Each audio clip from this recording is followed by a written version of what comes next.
श्रीमान कौमुदी जी, मेरे साथी गृह राज्य मंत्री श्रीमान किशन रेड्डी जी, भारत सरकार के अभी जिनको नियुक्त किया है ऐसे हमारे गृह सचिव श्रीमान बल्ला जी,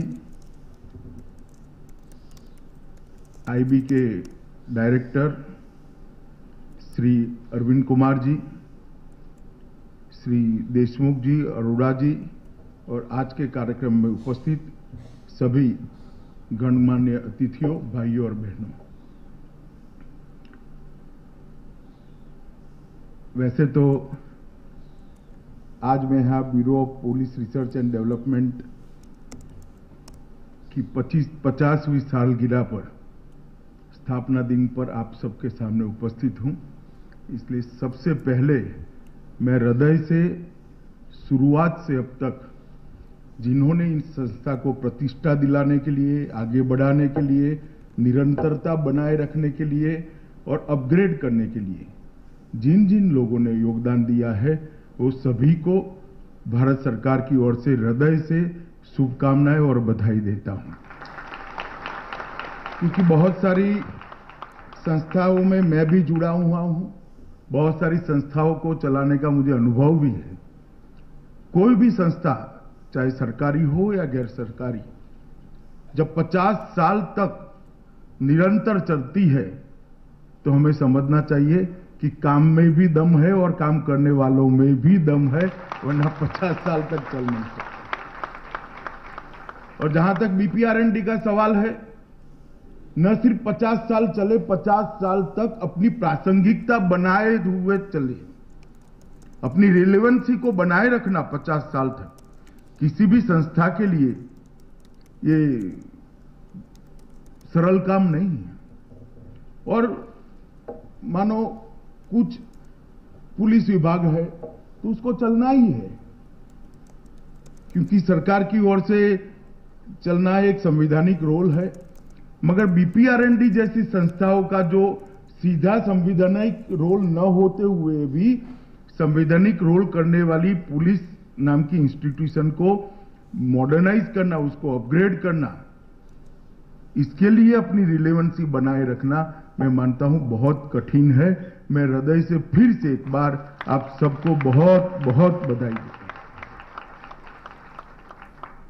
वैसे तो आजकल सरकार की चर्चा चलती है तो ज्यादातर डेवलपमेंट के कामों की चर्चा होती है, वित्त विभाग के अलग अलग प्रकार के विकास के कामों की चर्चा होती है। परंतु पृथ्वी पर जब से राज्य नाम की इंस्टीट्यूशन अस्तित्व में आई, तब से राज्य के सबसे पहले किसी उपांग की शुरुआत हुई थी तो वो लॉ एंड ऑर्डर था। लॉ एंड ऑर्डर ये सबसे पहले शुरू होने वाला विभाग पृथ्वी पर अस्तित्व में। राजस्व भी उसके बाद आया, न्याय भी उसके बाद आया, समाज कल्याण भी उसके बहुत देर से जुड़ा, डेवलपमेंट भी बाद में जुड़ा, नगर रचना भी बाद में जुड़ी। राज्य का अस्तित्व आने के बाद सबसे पहला कोई विभाग शुरू हुआ तो कानून और व्यवस्था हुआ, पुलिस विभाग हुआ और इसके बल पर ही सुख, शांति और समृद्धि का रास्ता प्रशस्त हुआ। इसलिए मैं आज बीपीआरएनडी के सारे आला अफसर यहां पर बैठे सबको कहना चाहता हूं कि मोदी जी $5 ट्रिलियन की इकोनॉमी में देश को ले जाना चाहते हैं, दुनिया की टॉप 3 इकोनॉमी में देश को ले जाना चाहते हैं। और हम सबको भरोसा है कि मोदी जी का जिस प्रकार का नेतृत्व है, देश जरूर वहां पहुंचेगा।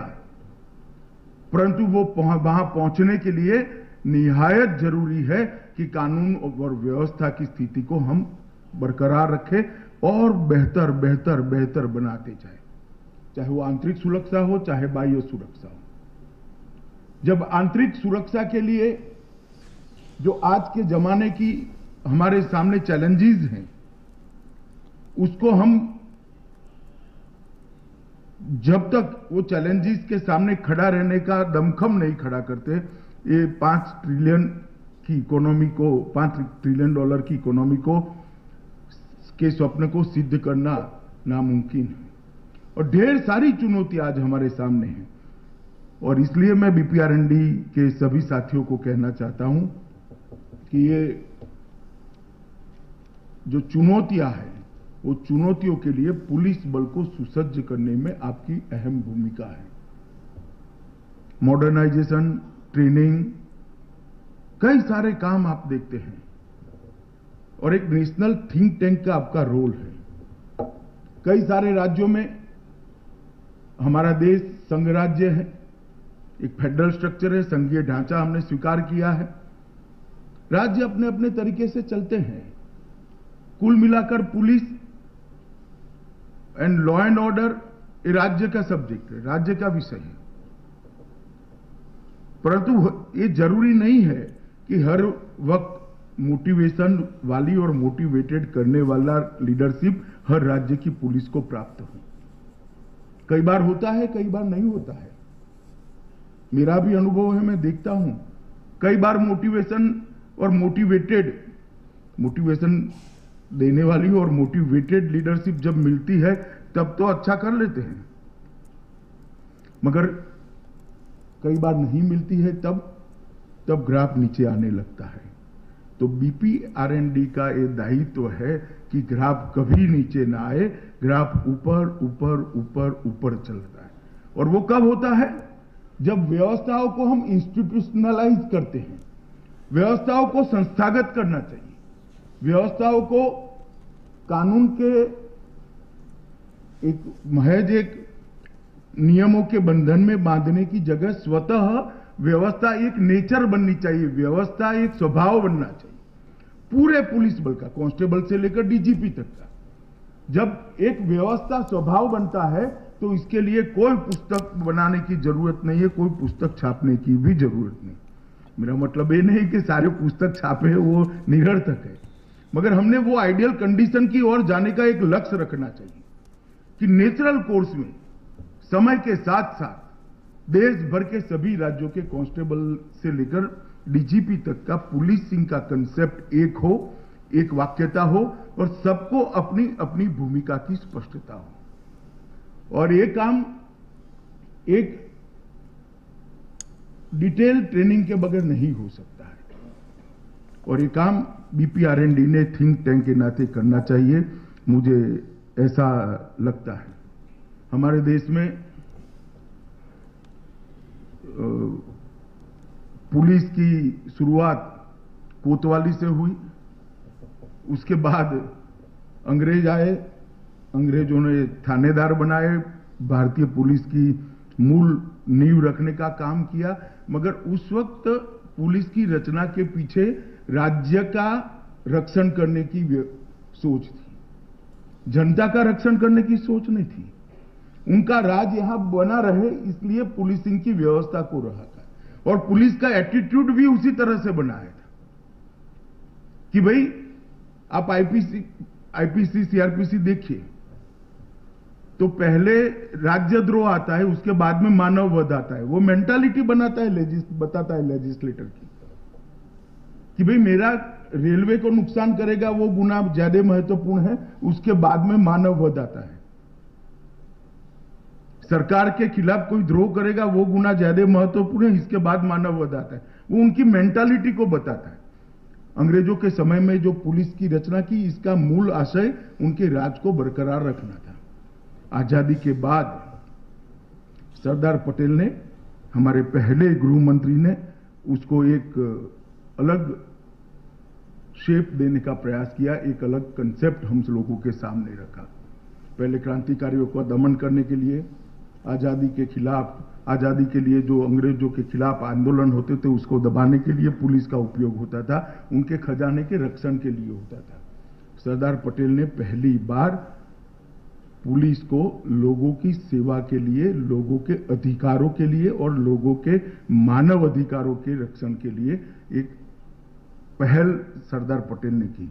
और मुझे बहुत संतोष भी है, आनंद भी है कि इतने सालों के बाद, 7 दशक के बाद, हमारी पुलिस ने बहुत अच्छी मजल इस दिशा में काटकर आज हम यहां बैठे हैं। मैं मेरा बचपन गांव में गया, कभी भी कोई थोड़ी बहुत भी चहल पहल हो जाती थी, कुछ दंगे जैसा हो जाता था, गांव में सब लोग इकट्ठा हो जाते थे और सिर्फ 2 हवलदार हाथ में डंडा लेकर आते थे, 500 लोगों को शांति हो जाती, पुलिस आ गई, अब सब ठीक हो जाएगा। ये भरोसा आज पुलिस ने खड़ा किया है और ये भरोसे को आगे ले जाना है। जमाना बदल रहा है, हमारी चुनौतियां भी बदल रही है और चुनौतियों को उसका सामना करने के लिए पुलिस को मॉडर्नाइज करने की दिशा में भी हमें आगे बढ़ना पड़ेगा।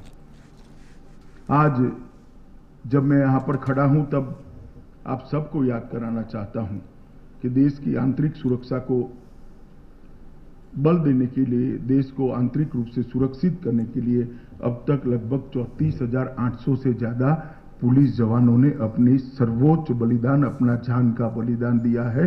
तब जाकर ये पुलिस की साख बनी है जिसको हमें आगे बढ़ाना है।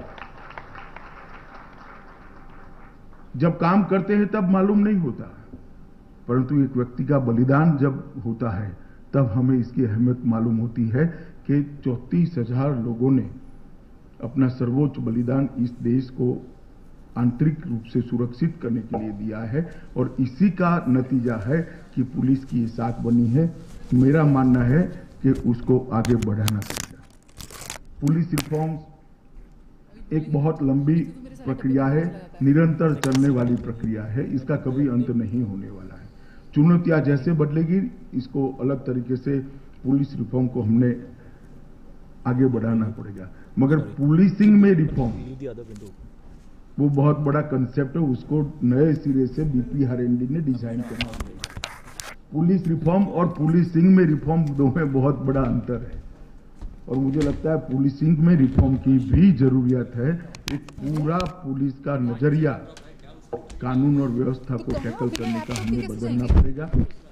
गृह मंत्रालय अभी इस पर अलग अलग स्तर पर काम कर रहा है, कुछ योजनाएं मेरे मन में भी है, कुछ अधिकारी भी उस पर काम कर रहे हैं, मगर मुझे लगता है कि इस दिशा में भी बीपीआरएनडी ने सोचना चाहिए। कानून में जो जरूरी बदलाव है वो सरकार करेगी ही, उसमें कोई गोता ही सरकार की ओर से नहीं बनाई जाएगी, परंतु पुलिस के अंदर और पुलिसिंग के अंदर रिफॉर्म वो बीपीआरएनडी की जिम्मेदारी है और इस दृष्टि से नए दृष्टिकोण से सोचना चाहिए। अभी कुछ दिन पहले कौमुदी जी मुझे मिलने आए थे, मैंने उनको कहा है कि सीआरपीसी और आईपीसी के अंदर आमूलचूल परिवर्तन करने के लिए देश भर में एक कंसल्टेटिव प्रक्रिया शुरू करनी चाहिए, सबके सजेशन लेने चाहिए और इस सबके सजेशन का डॉक्यूमेंटेशन कर वो गृह विभाग को एक अपना संकलित सुझाव भेजे। तो सीआरपीसी और आईपीसी के अंदर बहुत समय से बदलाव नहीं हुआ है, इसको करने के लिए हमने आगे बढ़ना चाहिए। और जो कंप्यूटराइजेशन हुआ है हमारे यहाँ, वो भी कई जगह पिसमिल हुआ है। कुछ राज्यों ने एनआईसी का कंप्यूटराइज प्रोग्राम आने से पहले अपने यहाँ कंप्यूटराइज कर दिया था। हमारा ही राज्य गुजरात, उसमें एनआईसी का आने के पहले कंप्यूटराइजेशन हो चुका था। कुछ लोगों ने जो पहले कंप्यूटराइजेशन किया है उसमें काफी कुछ अच्छा पड़ा है। अब एनआईसी का भी सॉफ्टवेयर आ गया। मुझे लगता है कि सारी अलग अलग जगह पे जो काम हुआ है इसको एक बार फिर से ऊपर से किसी को देखने की जरूरत है और वो बीपीआरएनडी ही कर सकती है, इसका मुझे भरोसा है। इस दिशा में भी बीपीआरएनडी ने आगे बढ़ना चाहिए। नेशनल पुलिस यूनिवर्सिटी और फॉरेंसिक साइंस यूनिवर्सिटी दोनों राष्ट्रीय स्तर पर बनाएंगे। इसकी संरचना ऐसी रहेगी, इसकी एफिलिएटेड कॉलेज हर राज्य के अंदर होगी और 12th के बाद कोई भी बच्चा जो पुलिस, जिसका तय है कि मुझे पुलिस में ही जाना है, अब उसको आर्ट्स पढ़कर, कॉमर्स पढ़कर या साइंस पढ़कर बहुत ज्यादा फायदा नहीं। उसने तय कर लिया कि मेरी करियर मुझे पुलिस में बनानी है, आंतरिक सुरक्षा के लिए बनानी है। पुलिस से मतलब अलग अलग सशस्त्र बल भी आते हैं। तो इसको एक शुरू से ही इसकी ट्रेनिंग इस दिशा में हो और उसको जब वो एग्जाम देने जाए तो उसका वेटेज भी मिलना चाहिए। इस प्रकार की एक सुगठित व्यवस्था देश भर में होनी चाहिए। एक मसौदा बीपीआरएनडी ने भेजा है, अभी थोड़े ही दिनों में इसको कैबिनेट के सामने रखा जाएगा और इस बाद में उस पर निर्णय लिया जाएगा। परंतु फॉरेंसिक साइंस यूनिवर्सिटी और फॉरेंसिक साइंस कॉलेजेस के दिशा में भी आगे बढ़ने के लिए बीपीआरएनडी ने खूब त्वरित गति से, द्रुत गति से काम करने की जरूरत है, क्योंकि जो केसों के अंदर सजा कराने का हमारा अनुपात है वो आज सच अर्थ में दयनीय है। आज के जमाने में ऐसा नहीं चल सकता। इसको सुधारने की जरूरत है और तभी सुधर सकता है जब जांच को फॉरेंसिक साइंस का वैज्ञानिक सपोर्ट मिल जाए। अगर फॉरेंसिक साइंस का वैज्ञानिक सपोर्ट के साथ चालान किया है, चार्जशीट किया है, तो जज के सामने और डिफेंस के लॉयर के सामने बहुत ऑप्शन नहीं रह जाते हैं। ऑटोमेटिकली ही हमारी सजा कराने का अनुपात हम सुधार पाएंगे। मगर ये करना है, मानो कोई सरकार निर्णय करती है कि जिसमें 7 साल की सजा है और उससे ज्यादा सजा है, सभी में फॉरेंसिक विजिट को हम कंपलसरी करना चाहते हैं, तो विचार से क्या होता है? इसके लिए मैन पावर चाहिए। मैन पावर नहीं है हमारे पास, तो पहले मैन पावर क्रिएट करने की व्यवस्था करनी पड़ेगी। फॉरेंसिक साइंस के सब्जेक्ट में ही एक्सपर्ट स्टूडेंट्स और नए अफसर मिले, इसकी समयानुकूल व्यवस्था करनी पड़ेगी और मुझे लगता है कि फॉरेंसिक साइंस यूनिवर्सिटी ही वो कर सकती है। और फॉरेंसिक साइंस यूनिवर्सिटी को बढ़ावा देने के लिए गुजरात में एक प्रयोग हुआ है, सफल प्रयोग हुआ है। आज एक भी graduate Gujarat forensic science university से निकला हुआ नौकरी के बगैर नहीं है। तो डिमांड सप्लाई गैप समझाने के लिए मैं आपको कह रहा हूं, जो देश की रिक्वायरमेंट है और जो बच्चे तैयार होकर आते हैं, इसके बीच में बड़ा गैप है, वो गैप को हमने भरना पड़ेगा। और एफएसएल का जितना उपयोग हम बढ़ाएंगे, कानूनी तौर पर कंपलसरी करेंगे, इतना ही गुनहगारों को सजा दिलाने में हमें सफलता मिलेगी और इसके बाद ही गुनाह करने की मानसिकता कम हो पाएगी। तो इस दिशा में भी बीपीआरएनडी ने काम करना चाहिए। जेल का मैन्युअल और अपग्रेड हुआ मैन्युअल भी मैंने देखा है, मगर आज भी जेल विभाग के कर्मचारियों की, अधिकारियों की ट्रेनिंग की और उनके अप्रोच की, कैदी के प्रति अप्रोच की पूरी दिशा बदलने की जरूरत मुझे लगती है। जेल का काम शिक्षात्मक नहीं है, भले दंड संहिता नाम दिया गया हो, मगर जेल का काम शिक्षात्मक नहीं हो सकता, शिक्षणात्मक हो सकता है। जेल के अंदर जो व्यक्ति आता है उसको एक अच्छा नागरिक बनाकर बाहर भेजने की दिशा में दंडित करना नहीं है कि बाकी सारे करे वो, और जिसको दंड मिला है उसको जीवन में एक नया मौका मिले। इस प्रकार की जेल की व्यवस्था के लिए भी एक बार आमूलचूल परिवर्तन कर नए सिरा से देखने की जरूरत है। मुझे लगता है कि जो मॉडर्नाइजेशन का काम आप 7 स्तंभों के अंदर कर रहे हैं, weapons, ballistics, traffic and transport, building and designs, uniform, life science and electronic equipments, ये 7 विभागों के अंदर थोड़ा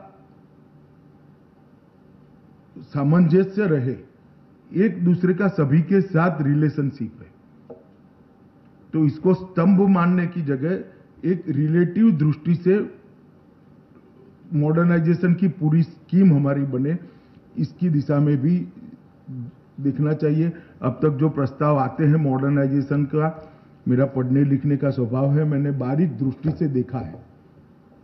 बजट आया है, उसको खर्च करना है, एक होलिस्टिक अप्रोच से मॉडर्नाइजेशन को देखना चाहिए। कंप्लीट पुलिसिंग, कंप्लीट पुलिस की व्यवस्था एक राज्य के करने के अंदर 10 साल का राज्य का मॉडर्नाइजेशन का प्लान बनाना चाहिए और इसी प्रकार से संपूर्ण देश को पुलिसिंग की दृष्टि से कंप्लीट करने के लिए 10 साल का एक प्लान बनाना चाहिए। मैं मानता हूं तभी जाकर मॉडर्नाइजेशन सही मानों में सफल होगा।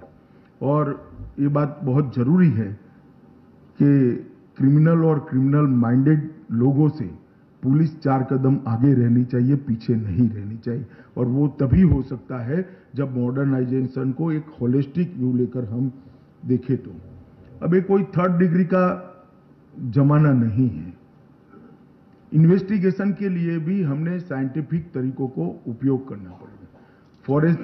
फोरेंसिक साइंस के अलावे भी मैंने कल ही कमोदी जी को कहा कि एक मॉडस ऑपरेंडी ब्यूरो के लिए आप सोचिए, जो राष्ट्रीय स्तर पर काम करेगा, और हर राज्य में भी एक मॉडस ऑपरेंडी ब्यूरो बनाना चाहिए जो गुना करने की पद्धति और उनकी मेंटालिटी दोनों का स्टडी कर इसको खत्म करने की दिशा में हम आगे जाएं।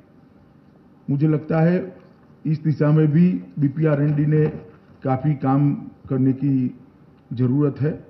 और परेड, खबरी प्रणाली, फुट मार्च, कम्युनिटी पुलिसिंग, ये सारी चीजें अपने जगह पे महत्व रखती है। मॉडर्न पुलिस का मतलब ये नहीं कि थाने के अंदर आपको सूचना देने वाला कोई ह्यूमन व्यक्ति नहीं, सिर्फ टेलीफोन टैपिंग से कुछ नहीं होने वाला। आपको अगर प्रिएंटिव पुलिसिंग करनी है, गुनाह होते हुए रोकना है, तो ये पुरानी जो परंपरा है उसको भी आज के समय के अंदर ढालकर फिर से व्यवस्था में लाना पड़ेगा। मैं मानता हूं कि इसका बहुत बड़ा उपयोग है। बीट सिस्टम को भी फिर से एक नई ताकत देने की जरूरत है, ऐसा मुझे लगता है। और ये पुलिसिंग के जो पुराने तरीके थे, वो सारे तरीकों को समय बहुत गया है, नई जरूरियातें भी आई है, मगर कंसेप्ट को हम रिजेक्ट न करें, विचार को रिजेक्ट न करें, विचार को बदले, कंसेप्ट को बदले, आज के समयानुकूल बनाने का काम करें। ये सारे, मैं सबका नाम देना नहीं चाहता, ये सारी चीजों पर भी बीपीआरएनडी ने कभी न कभी विचार करना चाहिए और आगे बढ़ना चाहिए।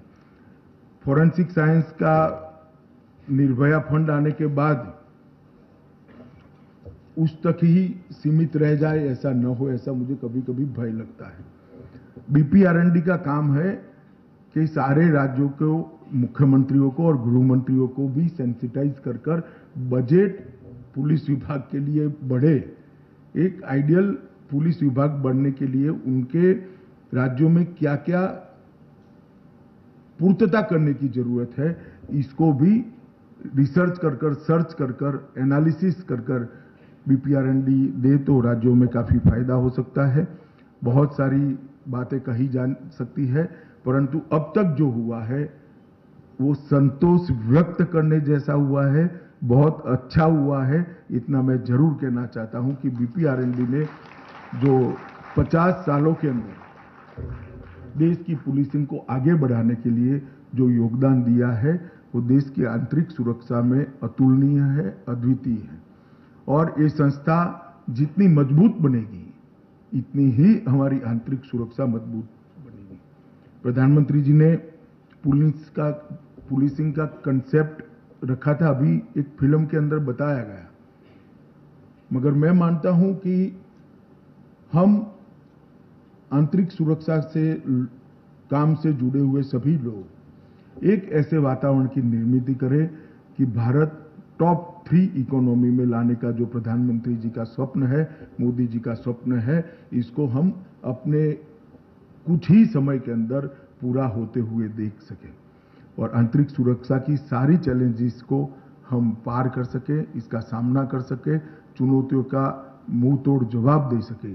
इस प्रकार का पुलिसिंग देश में बीपीआरएनडी के तत्वाधान के अंदर होगा। और ये जो थिंक टैंक का काम है, उसके रोल को भी थोड़ा एक्सटेंड करने की जरूरत है।